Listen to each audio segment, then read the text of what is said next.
Hey everyone, welcome to video number 4 in our series of the Beginner's Guide to Cruising. Today we're going to be talking all about how to pick the right cabin category and cabin location. Let's go.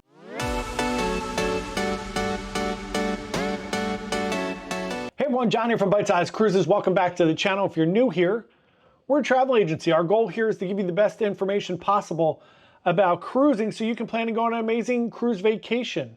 Today we're talking about cabin location, cabin category. Again, if you're new here, this is a playlist for you to watch if you are new to cruising or if you just need a little refresher on this amazing cruise life. So let's get into it. Let's first talk about cabin categories. So there are 4 basic types of cabins that you could stay in on a cruise ship. Number 1 is an interior cabin. Number 2 is an ocean view. Number 3 is a balcony, and number 4 is a suite. A suite could be any one of those cabins.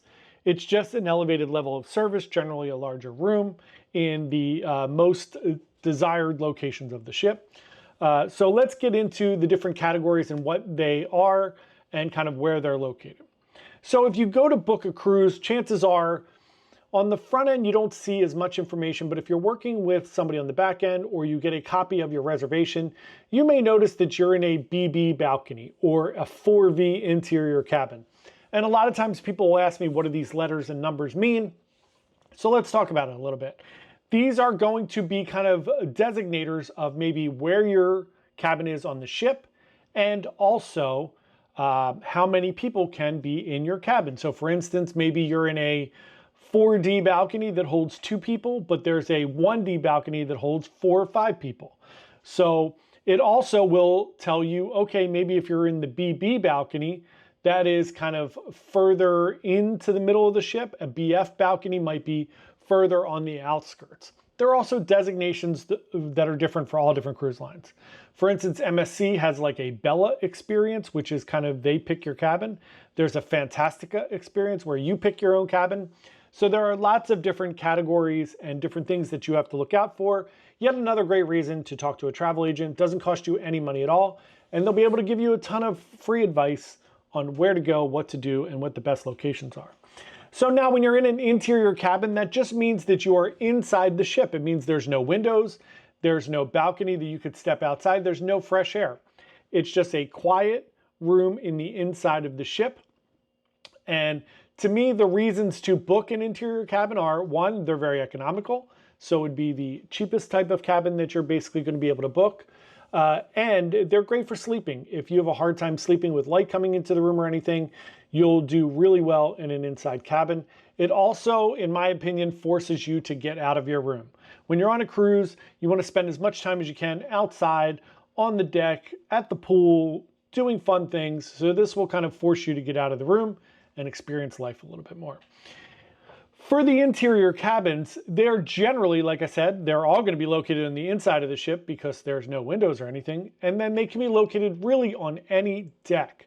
On a cruise ship, the most rooms are balconies and interior cabins. They're the ones that sell the most. There are very few Oceanview cabins because there's a very small amount of space on the outside of the ship where there is ship and not open air for balconies. So anything above a certain level, like level deck 6 or 7 maybe on certain ships, is going to be a balcony. Anything below that, that's not an interior cabin where it's just the walls. There are some interior on the outside of the ship. Those are going to be ocean views. So there are very few ocean views on every cruise ship. So when we talk about interior categories, again, you might see 2V, 4V. It's just going to be where you're located. So it could be that you're located forward or aft, or mid-forward, mid-aft, or middle of the ship. Those are your designations. And then again, maybe there's a room that holds 2 passengers. Maybe there's an interior like a studio cabin that holds 1 passenger. Maybe there is an interior that has beds that fold down like little bunk beds. Those are a different category because they can hold 4 people. It's not comfy to have 4 people in one of those rooms, FYI. So just something to think about. And there are endless amount of categories that the cruise lines come up with to create some type of diversity while you're on board. So you might have an interior cabin that holds 5 people because it's an ultra large interior. There might be a floor to ceiling ocean view cabin. There might be a promenade view interior that you can look over the promenade. Same thing with ocean views, same thing with balconies. You might have a balcony that looks over the promenade, or that looks over Central Park, or the boardwalk on Royal Caribbean or MSC.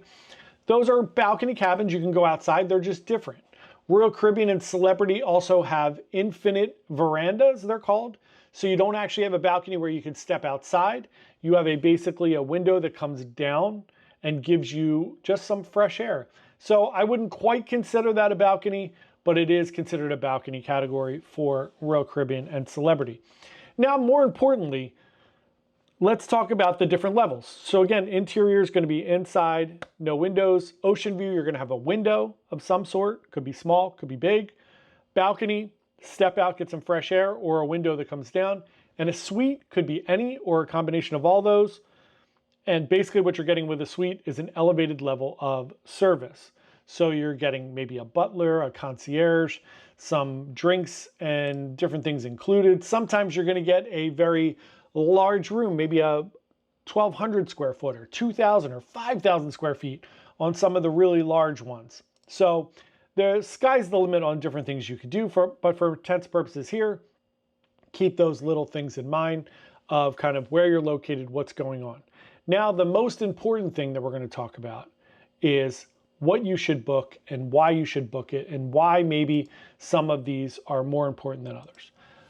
The only other thing I want to talk about before we get into that is what a guaranteed cabin is. A guaranteed cabin means that the cruise line, sometime before your cruise, could be 2 days before, could be a month before, could be right after you book it, they're going to assign you a cabin. That cabin could be anywhere on the ship. You don't have any control of it. I tell people this all the time when we're advising people and they're like, no, I want it. And then their cabin gets assigned and they're like, I don't like where my cabin is. Then don't book a guaranteed cabin. I occasionally will book a guaranteed cabin because I generally don't care.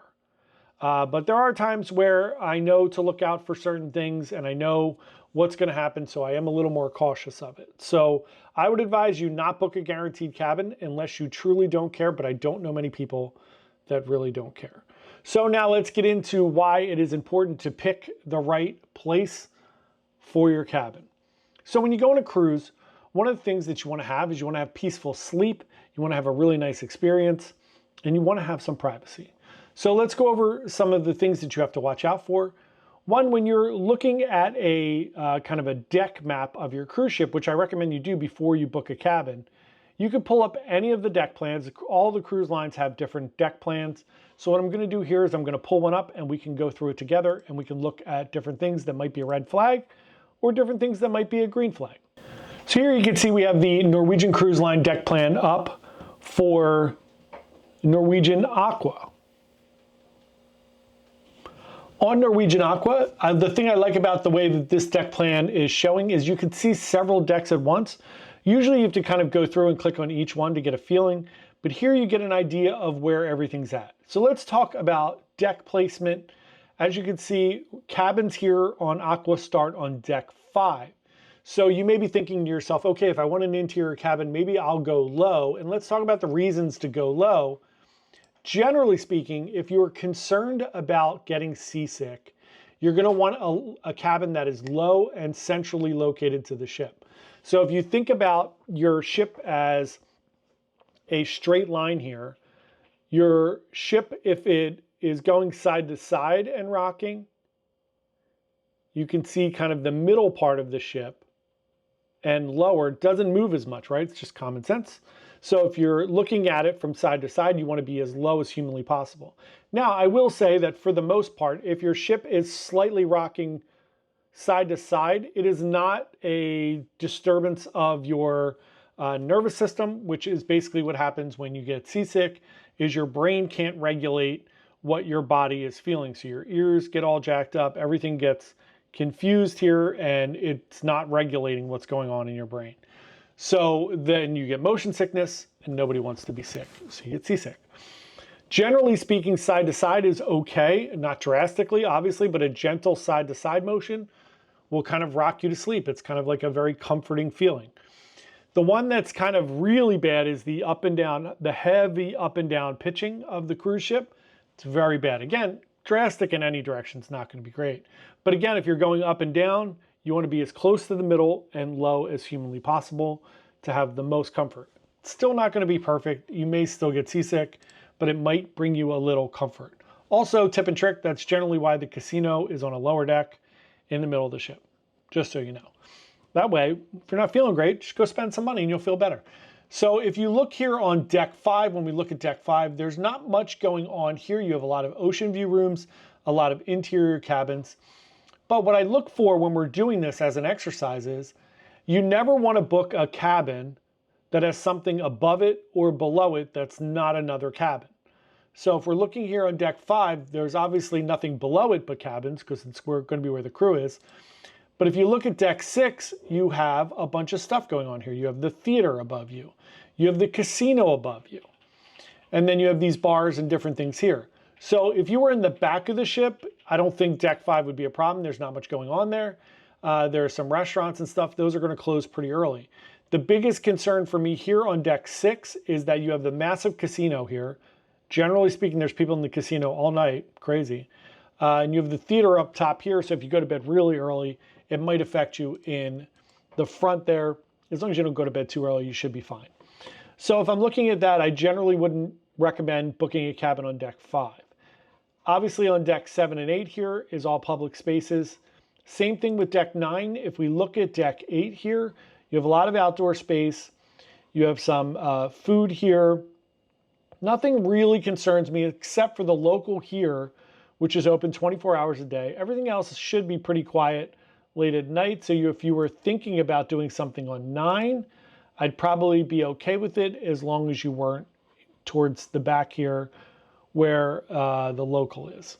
So I would still lead you away from 9. I think 10, 11, and 12 here are just about perfect decks for you to book cabins on. There's nothing above you, nothing below you, but cabins.